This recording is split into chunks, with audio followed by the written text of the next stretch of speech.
Kind van God, voor die verder scroll hoor gou, ek wil hierdie met jou deel.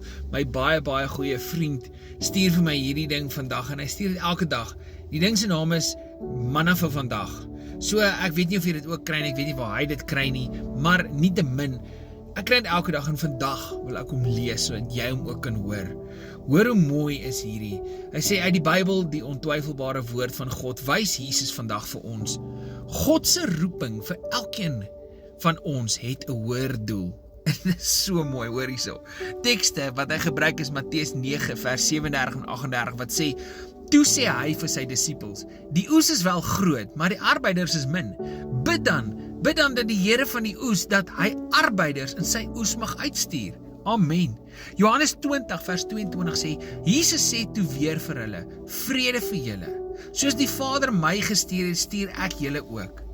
2 Timoteus 1 vers 9 tot 10 sê, wat ons gered en geroep het met 'n heilige roeping, nie volgens ons werke nie, hoor mooi, nie volgens wat ek en jy doen nie volgens ons werke nie, maar volgens sy eie voorneme en genade wat ons van ewigheid af in Christus Jesus geskenk is, maar wat nou geopenbaar is deur die verskyning van ons verlosser Jesus Christus, wat die dood tot niet gemaak het en die lewe en die onverderflikheid aan die lig gebring het deur die evangelie.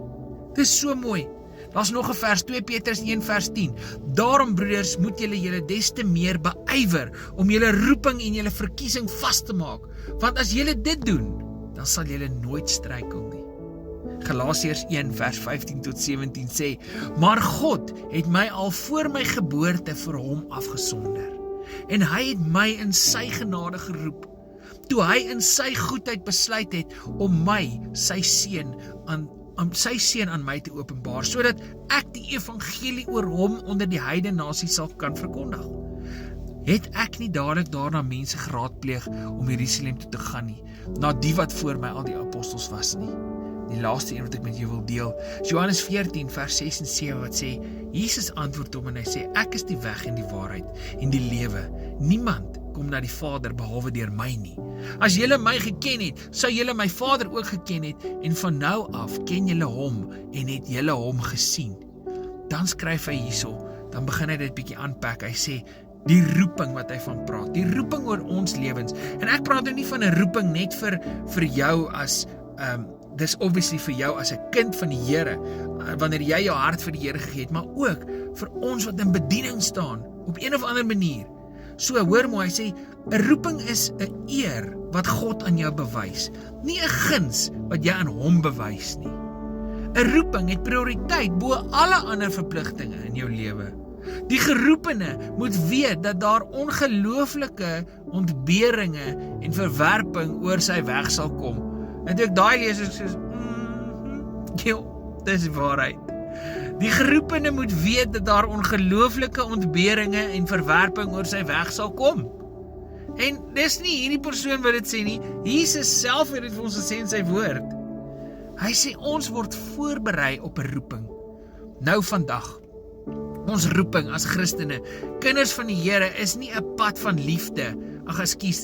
Ons roeping as Christene, as kinders van die Here, is 'n pad van liefde en van diens, wat ons lei om die lig van Christus te weerspieël in alles wat ons doen. Alles wat ons doen. Jesus gee vir ons lewe en hy nooi ons uit om in sy voetspore te volg. Om sy hande en voete op aarde te wees, om sy boodskap van liefde, hoop en verlossing met ander te deel. Wanneer jy jou roeping as Christen omhels, leef jy met 'n doel wat groter is as jouself. Dit is nodig om te weet dat alle mense nie in staat sou wees om al die waarhede van God se koninkryk te verstaan nie, en dit sou verwerp en woedend wees vir die spreker. Hulle sal die waarheid as gif sien, want vir hulle skadelik kan wees.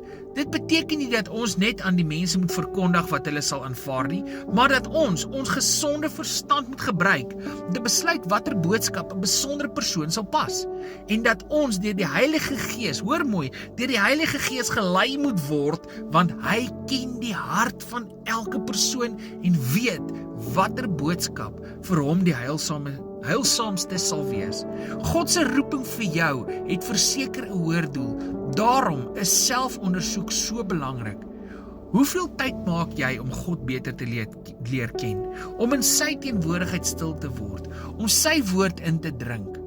Want eers as jy by God self uitkom, dan gaan jy nader aan 'n antwoord kom oor wat jou plek in sy groot plan vir die wêreld is. Hoor sê is nie goed genoeg nie. Om God net van sien te ken, gaan nie werk nie. Dis louwarmheid. Dis daai wat Jesus van gepraat het van jy's 'n louwarm Christen. Jy moet naby aan hom leef en sy woord in jou hart bære elke dag as jy wil uitvind waarheen hy met jou op pad is. Dink vir 'n oomblik oor die doel van jou lewe, van die lewe en is spesifiek in jou lewe. Meeste Christene, kinders van die Here, neem die lewe van selfsprekend en dryf net saam met die Christelike stroom. Maar weet jy waarlik waarin is jy op pad? Nou praat mense nie van oppervlakkige antwoorde soos, ja, ek weet ek is op pad hemel toe nie. Die vraag is 'n diepsinnige vraag. Waarheen is jy op pad in jou Christelike lewe? Anders gestel, wat is die doel van jou Christelike lewe? Eerstens hier op aarde, maar hierna in die hemel. Ons roeping is nie net 'n plig nie, maar dis 'n voorreg en 'n seën, gelei deur die ewige liefde van ons Heer en Verlosser. En dit is wat ek jou mee wil los vandag, kind van God. Hier is 'n gebed wat ek vir jou wil doen. Ons drie enige God, en ek is bly as jy nog so ver gekyk het. Baie mense het al die video verlaat, want dit is al 6 minute. Maar hoor hoe mooi is die gebed. Hy sê ons drie enige God, Abba Vader, Seun Jesus Christus en Heilige Gees.